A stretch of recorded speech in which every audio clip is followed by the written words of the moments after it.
How's it going, Rogues Gallery, and welcome to another Grand Archive Deck Tech video here on Red Zone Rogue. Today, we are featuring my personal favorite deck in Grand Archive, or at least one of my favorite decks. I mean, it has to be, right? It literally uses Korhazi Courier, my collaboration card with Grand Archive, as well as Crimson Tier, the card that I spoiled for Alchemical Revolution. This is the deck archetype that I've been trying to make work the most ever since Grand Archive came out, and Zander is now very, very good. So Fire Assassin Aggro, that is the name of the game here. We are all in on the aggro, on the burn, just trying to dome out our opponent, count to their life total before they can basically do much at all and stop our, onslaught of just attacks and burn. Oh, it's a good time. If you like Red Deck Wins, this is a deck that I'm calling Fire Assassin Wins, Red Zander Wins, something like that. But without further ado, let's get down to the deck tech. This is the deck that I, brought to Ascent Houston, and it's been modified and upgraded since then. So let's do it. And of course, this was the perfect chance to bust out my Zander playmat. We're going to go over the deck kind of piecemeal. We'll talk about our material deck, then we'll talk about our main deck. Before we get to that, I do want to mention, sponsor of the channel, Dragon Shield. I always sleeve up my main deck in Dragon Shield dual mats for every single game that I play. These are my favorite sleeves, and you know what? If you would like 5% off my favorite sleeves or anything on the Dragon Shield store, check out the link down below. You can use my affiliate link, type Rogue5 at checkout and get 5% off your order of anything on Dragon Shield. Like I said, big fan, and these are the sleeves I personally use. So yeah, and also they just look so good with this deck. Look at this. Check out this. I sleeve up the material deck in like character sleeves. Empress Fist here, Galam. But just the Dragon Shields complement it really, really nicely. Look how sweet these look. Anyway, I'm done geeking out for now until we start talking about the cards, and then we're gonna geek out even more. All right, so let's go over our main material deck first, which is this. We'll go in kind of 0 to up. So Spirit of Fire, we're not doing Serene stuff, just Spirit of Fire. We want to maximize the number of cards we can draw. We have our Zander Prepared Scout. Yo, let's go. This is just a level 1 Zander. Gets Glimpse 2 and put a prep counter on him. Pretty good. We're going to be using those prep counters quite a bit in this deck, so Zander 1 is not too bad at all. 19 health. And then the brand new Zander Deft Executor, one of the Proxia's Vault cards. This is just really, really good. He's Zander Lineage, and on enter, put 2 prep counters on him. Then you can remove a prep counter if I do get an Assassin action or attack card from my graveyard to my hand. So we'll go over them when the time comes, but there's a lot of sweet cards to get back, like Rending Flames, or there's a bunch of sweet stuff to get back. So yes, Zander Deft Executor, very, very cool. Very good. All right, so now here we have the rest of our material deck. Real quick, we're running all 3 baubles in the main deck. Honestly, you can probably cut the wind because you don't see a lot of wind these days, but I would still put the wind in the sideboard. But yeah, you just board these, you just have these, and you board them out based on what your opponent's playing. So round 1, you have these in the deck, and then if your opponent's playing fire, cool, keep the fire in, take these 2 out and put in something else that we have. Pretty simple sideboarding tech. You will always sideboard round 2. You will always at least take out 2 of the baubles, unless they're doing something weird like Vanitas, which we saw at Nationals. If they're running Vanitas and they have wind and water, well, hey, look, you got 2 more Grand Crusader Ring. All right, let's get on to the big meat of it as well. So we are running Quicksilver Grail. Quicksilver Grail is a nice way to hide one of your material deck cards underneath the Grail. Basically, you just kind of like stick it in the Grail for safekeeping, and then you smash the Grail when you need it. You do this because it helps protect that card from your opponent's removal. So yeah, on enter, banish a non-champion card from your material deck face down. They don't get to see what it is. Spoilers. And then you can banish the Quicksilver Grail at any time. To play the banished card, you have to pay for its cost. Luckily, we're going to almost always be banishing Poisoned Dagger. There may be other things, but most of the time, 90% of the time, we're going to be banishing Poisoned Dagger because this is one of our big kill finisher cards. 0-drop and enters rested. That's another reason why. You want to banish it, and so it'll basically become unrested immediately. So you banish it on your opponent's turn or at the beginning of your turn or whatever time is the most opportune for you, but not on the turn that you play the Quicksilver Grail, maybe the turn after or whatever. But do it in such a way that it comes into play and then immediately wakes up, and then you can just crack it on that turn. Really good. Oh yeah, I didn't go over what it does. It does 1 damage to our opponent, and then until end of turn, if that unit would take damage, it takes that much +1 instead. So deal 1 damage, and then you, every single time you do damage to them, they take an additional point of damage. So we have a whole bunch of small sources of damage that really add up and can kill our opponent out of nowhere. We basically want to kill our opponent when they're level 1 or 2. That's kind of the ideal situation. If they get to level 3 and start doing some shenanigans, it could be difficult. We can still get there, but we want to be fast. We want to kill our opponent as fast as we can. All right, so we have some other stuff too. So we have Sword of Seeking. This is just great. It's just a 0-cost sword that has 1 attack and 2 durability. We do not get the class bonus with this. It's literally just a sword that we can use to attack either opponent or to clear up some pesky enemies, but still really good. I would also mention that this is great. Not great, but it's pretty good for Rending Flames, adding an additional damage. So Rending Flames can do 8 on hit, but even better than that, we have the Ripper. Assassin's Ripper is a 1 damage, 2 durability dagger as well. Costs 1 to play, and then class bonus, you can activate it and remove a prep counter from your champion, and then the Ripper gets +2 until end of turn. So that's going to be 3, plus the 3 from Rending Flames doubled is 12, which is a great way to finish off our opponent. We also have the Verruckin Soul Knife, which is pretty solid. The best part about the Verruckin Soul Knife, other than the fact that it costs 0, is you can banish 3 fire element cards from your graveyard to activate this card from your material deck. So just during your turn, anytime, you can just get rid of 3 cards from your fire cards from your graveyard and then just get the knife, right? Which is really, really strong with Blazing Throw. Just helps us do like that much more points of damage, or it can be an extra point of damage, just like Sword of Seeking for the Rending Flames. And then finally we have Terrafring. This is really good against all the ally decks. Until end of turn, players can't declare attacks unless they pay 2 for each attack. This is just kind of like a staple card that a lot of people run either in their main material deck or in their sideboard. Just really solid. So there's a lot of ally decks going around. This card's really good right now. So yeah, that's our kind of our main little loadout there. What we typically do, getting the Quicksilver Grail and the Poison Dagger, you know, the turn before we think we can get a kill is the ideal situation. And then, you know, being set up with an Assassin's Ripper or some of this other stuff is also quite good. Yeah, we want to kill as early as we can. Sometimes we don't even get to level 2. Sometimes we stay at level 1. But at least getting to level 1 is very important because we want that class bonus on the Poison Dagger and the Assassin's Ripper. But don't be afraid. You don't have to get to level 2 with this deck. You can though, and it is good if you do. All right, let's go to the sideboard really quickly. It's pretty simple. So we're running 3 Scavenging Rocket Raccoons. This one looks like Rocket more than the others, I think. But it's a 2-drop 1/1 on enter, banish 2 cards from a single graveyard. Really good against a lot of different decks, honestly. Good against opposing fire decks. Good against like the Crux style decks that want to just keep looping cards from their graveyard. Yeah, pretty good. And it's also just a 1/1 as well, which is not bad in our deck, right? Like I said, Poison Dagger makes it 2 damage. Smoke Bombs is actually really good to give our opponent stealth. So the tech on this card, it's 1-drop. Banish Smoke Bombs, target ally gains stealth until end of turn, you draw a card. And it says, units with stealth can't be targeted by attacks unless permitted by True Sight. Which means if we give our opponent, one of our opponent's allies that has Taunt, for example, stealth, we can't attack it. So it basically gets rid of the Taunt for a turn. It's kind of a weird interaction, but kind of funny. So yeah, we use it against Big Taunt. Poison Coating Oil, just an extra 2 points of damage. Banish it. Target ally you control with stealth gets +2 until end of turn. We do have a decent amount of those, including the Korhazi Courier. So yeah, extra 2 points of damage is great. We literally just bring in the Viridian Protective Trinket versus water decks. During your turn, water element cards your opponent's activate cost 2 more to activate. This is the errated version, which is great. And then we have Blinding Orb. Zander does love his orbs. 1-drop orb.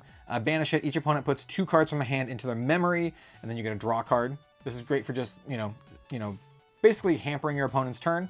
And then we have the Safeguard Amulet versus, erupting decks. Any deck that cares about dealing, non-attack damage. Water decks with their Scepter of Lumina. Yeah. And so, like I said, we're going to be boarding in 2 of these almost every single sideboard. We'll be ordering out 2 of our baubles and then bringing 2 of these in, depending what we're playing, right? If we're playing water, well, then you bring in the water. If we're playing water, honestly, you usually bring in these 2, more often than not. But depends on the water deck, depends on what your opponent's doing. But yeah, that's our material deck. The main deck is going to be a little bit easier because we're playing burn, right? We're playing aggro, we're playing burn. There's not a lot of tricky stuff here. There's a lot of I attack your face. So let's talk about how we attack their face. So we have, basically I kind of sorted the deck by allies and then not allies. As you can see, we're running a bunch of allies. We have Rococo, Explosive Maven, 1-drop, 1/1 on enter. If your influence is 4 or less, deal 2 damage to target champion. On a turn where you have the dagger active, this is 3 damage and then 2 for her. She's a 1-drop, 5 damage on a poison dagger turn. Rococo is bonkers. So we're running a full playset of Rococo. She's real good. Being a 1-drop is just also crazy good. Hasty Messenger, literally every fire deck runs this these days. 2-drop, 1/2 on attack, discard a card, and then draw a card. Yeah, just really good card filtering. Helps us get some stuff on our bin, like our Honorable Vanguards here for floating memory. Also attacks well, 2-drop. Yeah, good stuff. We are running a full set of the Honorable Vanguards. It's a 1/2 for 2 that has floating memory. Great card to discard turn 1, either with a Hasty Messenger or with a Creative Shock. We'll talk about that in a moment. But also, it's just a 1/2 for 2 as well that we can use to kill our opponent, which is pretty solid. Clumsy Apprentice. I'm so glad that a lot of people are running this these days. This is a card that I really loved from the first set, and I've been putting in all of my aggro decks, or fire aggro decks. She's a 2-cost 1/1 on enter. She deals 2 damage to you, but you draw a card. So she deals 1 damage, 2 damage on a poison dagger turn, but she immediately replaces herself, which is just really, really solid. Another new card, we have Manic Zealot. She is a 2-drop 1/1 on death, deal 2 damage to each champion. So pretty solid card here. You can do some shenanigans with this, like on a poison dagger turn, like by shooting her, and then you'll deal 3 damage to each champion, which is great.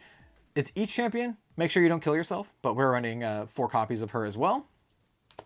Here's my collab card, as mentioned, the Korhazi Courier, an incredible card. She does insane amount of damage and card selection, especially on the poison dagger turn. So she's a 3-drop 1/2 with stealth, really good with that poison coating, poison oil coating. And then class bonus on hit, you draw a card and then discard a card. If a fire element card was discarded, choose a unit and deal 1 damage to it. Really, really solid. You can choose your opponent's face. And so with poison dagger, she's 4 damage, 2 from her attack and then 2 from her ping. Really, really good card. And it's our girl, Katako here. Katsumi Katako. Why did I say her last name first? Katsumi-chan. Anyway, next up we have the other card we spoiled. Well, another card that we spoiled with Crimson Tear. She's really, really good. In this deck, she's essentially a 3-cost 3/2. We don't really care too much about her level 2 ability because we're not running any reaction cards. But she says as long as Crimson Tear is attacking or retaliating against the human, she gets +1. And right now, every single champion in the game is a human, so she's always hitting for 3. So 3-cost, 3/2. She's basically just a better version of like a Blitz Mage that doesn't die to just random pings. So very good, Crimson Tear. Yeah, excellent. Any deck that I can run both Korhazi Courier and Crimson Tear, I'm a very, very happy rogue. All right, we also run the Korhazi Arsonist. I underrated this card quite a bit when it was first spoiled. I think it's a lot better than it looks. It's a 3-drop 2/2, and it says if a unit hit by Korhazi Arsonist would die, banish it instead. Really, really good at hitting opposing units with floating memory. Really solid. You can also remove a prep counter from her and give her stealth until end of turn. It might come up here or there, but yeah, solid card, running 3 of. And then we're running our boy, Lurking Assailant. This is a 3-drop 2/3, which is pretty standard stats for Grand Archive these days. He has stealth as long as he's awake, so another good target for the oil. You give him the oil, give the +2, and then you can attack with them. And then level 1+, you can he may retaliate against attackers while not defending. So it's pretty sweet. If your opponent's attacking you with stuff, then you can have your Lurking Assailants just kind of like jump them. They can gank stuff. So yeah, running a full 4 of. And then last for the allies, we have your boy, Arthur Young Heir. Just a great little team-wide pump. He's a 4-drop 2/3. On enter, you can rest him, and if you do, he gains immortality until the beginning of your next turn, which means he just can't die, which is great. And then he says, as long as Arthur is rested, other allies you control get +1 attack. Really, really solid. Jam your Arthur, slam on in, either for 2 damage or just to play him, give him immortal, and then just go to town with all your stuff. Really good. You can push an absurd amount of damage between all of these units, and Arthur, backed up by some of our spells here. We have the Creative Shocks. Let me flip these real quick. Yeah, okay. So we're not running Cremation Ritual or anything dirty like that, but we are running the Creative Shock. So Creative Shock is a 3-drop. You basically draw 2 cards and discard a card. We will not get the class bonus to deal 2 damage. This is really good turn 1 and not super great any other turn.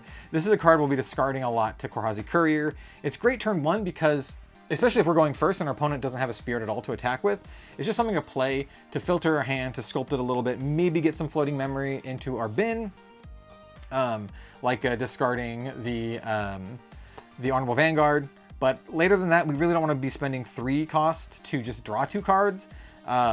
It's just not great. We want to be killing our opponent. If you have to, you have to, but this is just really, really good turn 1, and then like, not that great any other turn. And then everything else is damage, and lots of it. So we have Ignited Stab. It's a 1 cost attack, attacks for 2, but if we remove a prep counter, it hits for 4, really strong. We're running 2 of these because we have other really, really strong stuff, like Rending Flames, one of our big finishers of the deck. It is an assassin attack, so you can get this back with Zander level 2 here. You can also get back the Ignited Stab. 3-drop, 3 attack, on attack. You can banish 3 fire element cards from your graveyard. If you do, it gains whenever this attack would deal damage, it deals double that instead. So this is what you want to use with your Assassin's Ripper. And so you can make the attack into 6 attack, doubled 12. Really, really good. And if for some reason you don't kill your opponent or you fizzle out or whatever, well, hey, you got Zander to get it back if you need to. Next up, we have Blazing Throw. You cannot get this back with Zander because this is a warrior skill, but it's still really good. It's a 1-drop. As an additional cost to activate it, sack a weapon, and then you deal 4 damage to a unit. Running 3 of these, and yeah, you can Blazing Throw your sword, and then you can get your like Verruckin. You can like get your Verruckin Soul Knife out, and then Blazing Throw something else if you have another Blazing Throw. And by something else, I mean your opponent's face again. Double Blazing Throw on a turn is super, super good, dealing just a ton of damage. This is one of our best damaging spells in the game. Planted Explosive. It has prep 1. It deals 2 damage to a unit. If Planted Explosive was prepared, it deals 4 instead. So it's a 2 cost, 4 damage to whatever. This one is an assassin skill. So you can return it from your graveyard because it is an action, which is really, really good. Also, it gets around Spell Shroud because it's a skill and not a spell. Oh, this card's one of the best in the deck. 4 damage, super, super good. If you can do a turn where you have, say, Zander 1 has a prep counter, Zander 2 has a, so say you like Plant Explosive, hit your opponent for 4 at fast speed on their turn. On your turn, you can level into Zander 2, get your Planted Explosive back, you'll have a prep counter from him, and then blast them for another 4. Yeah, good stuff. And then finally, we just have Mark the Target. It's just 1 damage, and then you put a prep counter on your champion, or on a Poison Dagger turn, it's 2 damage. And that's it. Pretty simple, right? We're running a bunch of burn, and then a bunch of dudes that help us kill our opponent. That's the name of the game here, and I'm here for it. You just want to count to their life total. Count to their life total, and if it equals that, then they are dead. Very simple deck, very fun deck. It's a lot harder to pilot than it looks. I think a lot of people consider this one of the more difficult decks to pilot because you have so many options in Grand Archive. Since everything basically can attack the turn it comes into play, you have to be really careful about how you use your allies. Because they're all pretty squishy, right? And you don't want to burn yourself out. Being able to set up really, really big turns where you can like do a Rococo plus like a Mark the Target Planted Explosive thing on a Poison Dagger turn can just kill your opponent out of nowhere. Yeah, this deck's fun. I highly recommend it if you like burn aggro style decks. This is the deck of choice in Grand Archive, at least right now. Has had some decent results recently, not at Nationals, but hopefully we'll see it, in a bigger way going forward. So thank you so much for watching. Let me know what you think of Fire Assassin Aggro. Fire Assassin wins? Is that what I'm calling this? I don't remember, but in any case, thank you so much for watching, and we'll see you next time.